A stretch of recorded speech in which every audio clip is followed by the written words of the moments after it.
पर्व के नाम से जाने जाते हैं। और ये कहा जाता है कि बिहार में सबसे फेमस पर्व होता है छठ पूजा।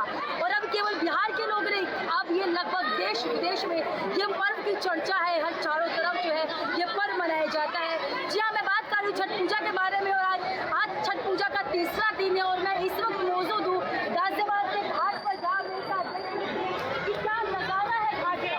छठ व्रती महिलाएं कितनी है यहाँ पर, कितनी उमंग है। देख सकते हैं यहाँ पर लगभग छठ व्रती महिलाएं जो है यहाँ पर डूबते हुए सूर्य को अर्घ दे रही थी। और अब वो अर्घ दे चुकी है। वो जाएंगे अपने जो सूप लेकर के आई थी वो जाएंगी लेकर के अपने घर, और कल एक बार फिर से आएंगी यहाँ पर अर्घ देंगी और फिर उसके बाद अपना उपवास जो है ये खत्म करेंगी। जी हाँ, ये कहा जाता है कि छठ पूजा का पर्व जो है सबसे बड़ा पर्व माना जाता है। और ये पर्व ना केवल बच्चों के लिए किया जाता है, ये परिवार के लिए किया जाता है। और ये कहा जाता है कि छठ मैया से जो भी मांगो वो मनोकामनाएं जरूर पूरी होती है। तो अगर बात करें यहाँ की व्यवस्था के बारे में, यहाँ के प्रशासन के बारे में, तो आप ये देख सकते हैं कि क्या कुछ व्यवस्था किया गया यहाँ पर, क्या प्रशासन यहाँ पर पूरी तरीके से तैनात है। और लगभग छठ की महिला जो है यहाँ पर हो चुका है, उनका अपने बच्ची को स्नान कर रही है, उसके बाद आएंगे। ये नज़ारा आप देख सकते हैं। मैं कैमरामैन से अनुरोध करूँगी कि ये नज़ारा दिखाएं।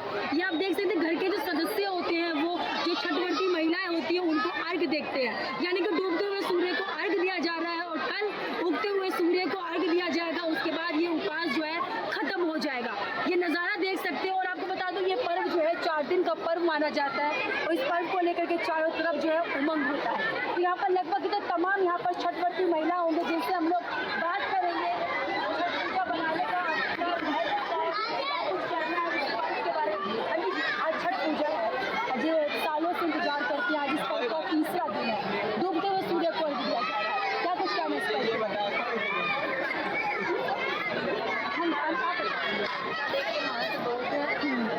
भगवान के हम सब मानते हैं कि उनके दिखते हैं और भगवान को दिखते नहीं हैं। उनका महत्व बहुत है, कुछ भी मांगो तो मिल जाए। अच्छा, ये कहा जाता है कि इस पर्व में साफ सफाई का सबसे विशेष महत्व होता है।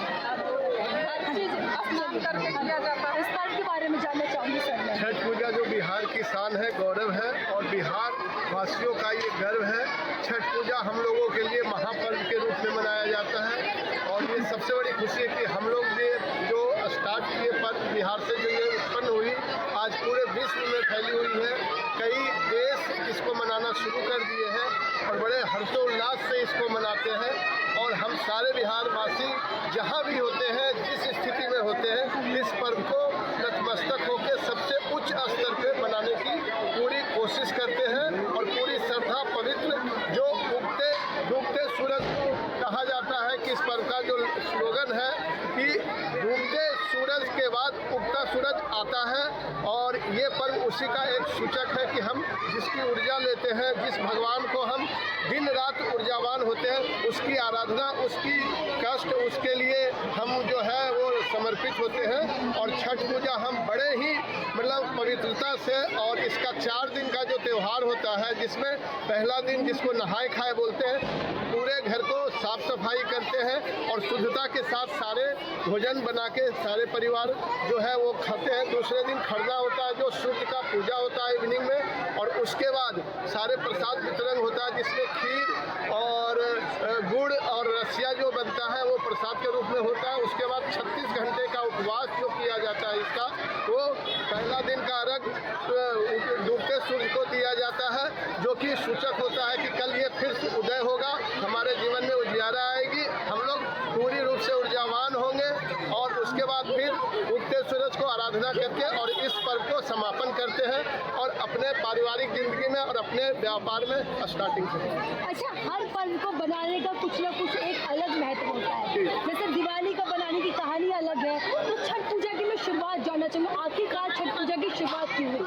छठ पूजा की शुरुआत जो हुई थी वो मैया ने कहा जाता है कि छठ मैया जो है वो सूर्य देव की बहन है और सूर्य देव की बहन होने के नाते उन्होंने छठ का उपासना किया था। और इस पर्व को एक तरह से प्राकृतिक की माँ मानी गई है छठ मैया। तो हम प्राकृतिक को इस पूजा का सबसे बड़ा सूचकांक है कि हम जो भी चीज़ इसमें यूज करते हैं वो सारे चीज़ प्राकृतिक से जुड़ी हुई होती है। जैसे गेहूँ का ठेकुआ होता है और उसके बाद गन्ना होता है, फल फ्रूट होते हैं जो प्राकृतिक से उत्पन्न होती है, माता के गर्भ से जो निकलता है। तो यानी कि हम छठ पूजा छठ मैया को प्राकृतिक को मतलब प्रार्थना करते हैं और साथ में सूर्य देव को उसका जो है वो अर्पण करते हैं। तो भाई बहन का एक तरह से ये जो त्यौहार जो है छठ मैया का वो मनाया जाता है और बेसिक उसका उत्पत्ति वहीं से हुई है। अच्छा, मेन जो है इसमें ठेकुआ सबसे मेन प्रसाद होता है। ठेकुआ के अलावा भी कोई प्रसाद मेन माना जाता है? हाँ, ठेकुआ के अलावा इसमें जो होता है खरना का खीर गुड़ से और दूध से जो बनता है वो प्रसाद होता है। बाकी ठेकुआ के अलावा लोग जो है फल फ्रूट जो है अन्न होता है हमारे जो धरती से उपजती है वो है। तो ये सारे चीज़ उसके पूरक हैं, लेकिन मेन प्रसाद इसका जो समर्पित किया गया है वो ठेकुआ ही किया गया है। और बाकी खरना का दूध और चावल और गुड़ का जो रस्या होता है वो माना जाता है। अच्छा, ये कहते हैं कि बेटे के लिए रखा जाता है, परिवार के लिए रखा जाता है, तो क्या कुछ कहना है? जोड़ा में मुझे जोड़ा है ना, अभी आदमी मानते हैं वहीं पर नहीं होता है। हाँ, जोड़ा बा वही जे बा मिठाई का है ना, अटपट में जो मिला है वही में बा। जो लड़की हो लड़का हो। अच्छा, अब ये कहा जाता है कि छठ मैया से जो कुछ मांगो छठ मैया मनोकामना पूरी करती है, तो कितना ये बात सच है? क्योंकि सुनने में आया है ये सच बात है ये। छठ मैया सारी मनोकामना पूरी करती है। जैसे देखा कि एक ही कहना है कि छठ मैया का व्रत जो कोई रखता है, जो भी मनोकामना होती है, छठ मैया सारी मनोकामना पूरी करती है। और भी तमाम लोग हैं जिनसे बात करेंगे जो इंतजार कर रहे हैं सूरज डूबने का और अर्घ देंगे। वैसे क्या नाम है? क्या हो गया? अच्छा, पूजा ना है तो आपका कौन कर रहा है? आप कर रहे हो या आपको कोई मम्मी वगैरह कर रही है? वो कर रही है। अच्छा, छठ कहाँ रहने वाली है आप? छठ पूजा क्या होता है? अरे छठ पूजा के बारे में थोड़ा सा बताइए, क्या कुछ क्या है? आपको नहीं पता? चलिए कुछ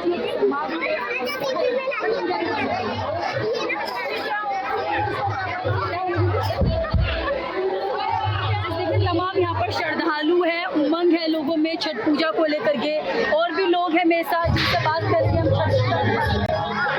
आस्था जो है एक बहुत ही बड़ा पर्व माना जाता है। छठ पूजा बिहार का जो है सबसे फेमस त्योहार माना जाता है। आज ये बिहार का ही नहीं पूरे देश विदेश सब में ही मनाया जाता है और बड़ी ही आस्था के साथ मनाया जाता है। और कहा जाता है कि इसमें उगती और सूखती सूरज की पूजा की जाती है और जो सच्ची दिल से सच में मांगते जो मांगा जाता है वो पूरी होती है।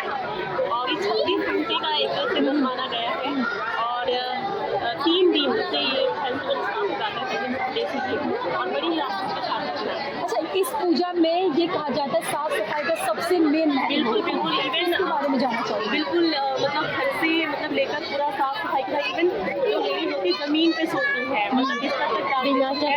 और पहली बार जो छठ पूजा है वो सीता मैया ने स्टार्ट की थी और कहा जाता है कि राम जी के ऊपर ब्राह्मण का दोष था वही उतारने के लिए उन्होंने ये छठ का व्रत किया था। तो पहली बार मिथिला में सीता मैया ने और उन्हीं से प्रेरणा लेकर चलिए, बहुत धन्यवाद। क्या खूब दी ने बताया कि छठ पूजा की शुरुआत कैसे हुई है, छठ पूजा क्यों बनाते हैं। क्योंकि बहुत से ऐसे लोग हैं छठ पूजा बनाते थे लेकिन उनको इनके बारे में महत्व नहीं पता कि आखिर छठ पूजा क्यों मनाया जाता है। और जिस तरीके से उन्होंने बताया कि छठ पूजा एक महापर्व होता है, ये केवल बिहार के लोग नहीं बनाते बल्कि आज के समय में देश विदेश हर जगह इस पूजा को लेकर के, इस उमंग को लेकर के लोगों के अंदर साल भर से उत्साह रहता है। मान लो दिवाली के 6 दिन बाद छठ पूजा का त्यौहार आता है जिसको लेकर के लोग काफ़ी समय से उत्साह होता है। लेकिन आपको एक बात और बता दूं, ये कहा जाता है कि छठ पूजा जो है सबसे मेन पूजा होता है। इसमें सबसे विशेष जो है साफ सफाई का महत्व माना जाता है। 4 दिन का ये होता है। पहले दिन ये खरना होता है, फिर नहाय खाय होता है, फिर आज जो है यानी कि तीसरा दिन आज डूबते हुए सूरज को अर्घ देते हैं, कल जो है उगते हुए सूरज को अर्घ देंगे। और आपको बता दूं ये 36 घंटे की महिलाएं जो है इसमें उपवास रखती है। और साथ ही साथ ये भी एक खबर सामने आ रही है कि इसमें ये कहा जाता है कि अगर आप जो भी मनोकामना मांगते हैं छठ मैया से तो छठ मैया वो सारी मनोकामना पूरी करती है। और चाहे वो किसी भी तरीके का मनोकामना क्यों ना हो। आप देख सकते हैं यहाँ पर जितने भी छठवर्ती महिलाएं आपको नजर आ रही होंगी ये सब के सब बस सूर्य को डूबने का इंतजार कर रही है, उसके बाद उसको अर्घ देंगी। और जिस तरीके से वो अपने घाटी को लेकर के आई है इसी तरीके से से वो अपनी ढाकी को कल लेकर के जाएंगी अपने घर और ठीक इसी तरीके से सुबह आएंगी और आकर के एक बार फिर से उगते हुए सूरज को अर्घ देंगी और छठ मैया को अर्घ देकर अपनी मनोकामना मांगेगी। और ये पूरा विश्वास है कि छठ मैया से जो कुछ मांगा जाता है छठ मैया पूरा करती है। और साथ साथ और आपको ये बता दूं, अगर बात करें यहाँ की व्यवस्था के बारे में, तो जिस तरीके से पहले की व्यवस्था की गई थी उस तरीके से आपकी बार काफी अलग व्यवस्था किया गया है, क्योंकि यूपी सरकार यानी कि योगी सरकार ने आपकी बार सख्त निर्देश दिए थे कि जिस तरीके छठ पूजा जो है महापर्व होता है, इसको लेकर के चारों तरफ जो है विशेष इंतजाम होना चाहिए। और ठीक उसी तरीके से यहाँ पर विशेष इंतजाम किया गया है। अगर बात करें पुलिस फोर्स की, तो चारों तरफ यहाँ पर पुलिस फोर्स तैनात है, महिला पुलिस फोर्स तैनात है। पार्षद जी और गाजियाबाद के पार्षद है, इस एरिया के पार्षद। अगर बात करें छठ पूजा के बारे में, तो छठ पूजा जो है एक सबसे विशेष पर्व माना जाता है बिहारियों में। इसको लेकर क्या कुछ व्यवस्था की गई है बागवानी करने के लिए? देखिए, पहले तो आपको बहुत बहुत शुभकामनाएं दे रहा हूँ। ये बड़ा और सूर्यास्त का त्यौहार होता है, बड़ा आस्था का त्यौहार होता है और इससे कठिन त्यौहार कोई नहीं माना जा सकता, क्योंकि इसमें व्रत सबसे लंबे समय तक के लिए रखा जाता है। और इस ठंडी के मौसम में पानी के बीच में खड़े होना बड़ी हिम्मत का काम है।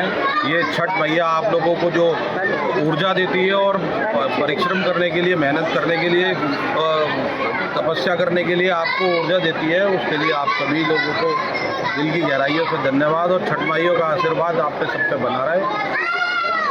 ये बागवाली कॉलोनी बी ब्लॉक में जो हमारी पूर्वांचल समिति के माध्यम से, मिश्रा जी के माध्यम से जो समिति यहाँ कार्यक्रम करती है, बहुत बढ़िया करती है। यहाँ आसपास के क्षेत्रों में मैं कह रहा हूँ बहुत देखने वाली चीज़ है कि शांति प्रिय तरीके से बड़ी सुसज्जित व्यवस्था से यहाँ समिति बनाती है। हम तो सेवक हैं और हम इनकी सेवा करने आते हैं, हमें जो ये आदेश करते हैं हम उसे बनाते हैं। यहाँ ये जो छठ का घाट का निर्माण किया गया, ये पिछले साल करा दिया गया था और व्यवस्था इसीलिए जोड़ी गई क्योंकि कच्चे पे जब रखी जाती थी लकड़ी और उसके बराबर में प्लास्टिक रख के जब हम पूजा करते थे तो कहीं ना कहीं कोई ना कोई फिसलन जैसी चीज़ें बन जाती। तो पक्का घाट बनवाने का हमारा उद्देश्य ये था कि ज़्यादा से ज़्यादा पूजा के लिए स्थान बने और व्यवस्थित अच्छी तरीके से हो। अगली बार और आएंगे, अगली बार और अच्छे से अच्छा मिलेगा। हम नगर निगम का भी धन्यवाद दे दें जो कम समय में यहाँ मेहनत करके हमारी व्यवस्थाओं का अच्छा बनवाया है। धन्यवाद सभी का, महापौर जी का, नगर आयुक्त और पूर्वांचल समिति का, जो ये हर साल हमें एक बोझ देते हैं। इस बोझ के तहत दब के अगली बार हमारे लिए और काम करें। समिति में कितने सदस्य हैं? देखिए, समिति के मैं तो इनको ही जानता हूँ, वैसे तो सदस्य 6 लोग हैं। तो उपाध्याय जी का बहुत बहुत धन्यवाद। अच्छा, अगर बात करें प्रशासन के बारे में, तो इस घाट में कितने लगभग प्रशासन तैनात हैं? देखिए, हमने सूचित किया गया था, पुलिस को पहले से बता दिया गया था, वो गश्त दे रहे हैं बार बार। वैसे तो यहाँ कोई असामाजिक गतिविधि होती नहीं है क्योंकि ये आस्था का पर्व है, तो इसलिए पुलिस को हमने पहले ही कह रखा है कि हम तो आपकी ज़रूरत के लिए खड़े हैं। फिर भी वो लोग गश्त दे रहे हैं, बाहर 2 पुलिस वाले ड्यूटी पे तैनात है और बार बार जहाँ चौकी इंचार्ज अपनी ड्यूटी निभा रहे हैं। किसी तरह की अव्यवस्था नहीं है। अच्छा पार्षद जी, ये बताइए, जिस तरीके से यहाँ पर छठ घाट बनाया गया है, तो यहाँ पर जो महिलाएं आती है पूजा करने के लिए, उनको पहले से यहाँ पर कोई चार्ज देना पड़ता है? जिस तरीके से निशान वगैरह बनाया जाता है उसका कोई चार्ज हो? अब तक तो मेरे संज्ञान में कोई ऐसी बात नहीं आई है कि कोई पैसे यहाँ पर किसी भी तरह से लिए जाते हैं। ये तो पहली समिति देख रहा हूँ जो मैंने भी बार बार पूछा, भैया मुझसे कुछ ले लो, ये कहते हैं नहीं जी हमारे यहाँ चलता ही नहीं। तो मैं तो पहली ऐसी समिति देख रहा हूँ जिनको किसी भी तरह का कोई प्रलोभन नहीं है, बस वो आस्था के प्रतीक को अपनी तरफ से करवाते हैं और ये चाहते हैं कि सबका आशीर्वाद इस समिति पर भी प्राप्त होता है। बिल्कुल, जिस तरीके से पहले देखा जा रहा था छठवर्ती महिलाएं जो है वो पन्नी में खड़े होकर के वहाँ पर अर्घ दिया करती थी, अब आपने पक्का घाट बना दिया। तो पार्षद जी, ये जानना चाहूँगी कि अब जो छठ पूजा आएगा 2026 में, तो उसमें क्या इंतजाम करवाएंगे आप? इसी पार्क को और अच्छे से बनवाएंगे। इसमें एक गेट की व्यवस्था दूसरी बनवाई जा रही है और साइड की टाइलों का निर्माण दोबारा से फुटपाथ को हम बनवा देंगे। अगली बार आपके कैमरे में फिर से कैच किया जाएगा और फिर आपको दिखाएंगे कि इसी पार्क को हमने नव निर्माण करके बहुत अच्छी तरीके से व्यवस्थित करा दिया।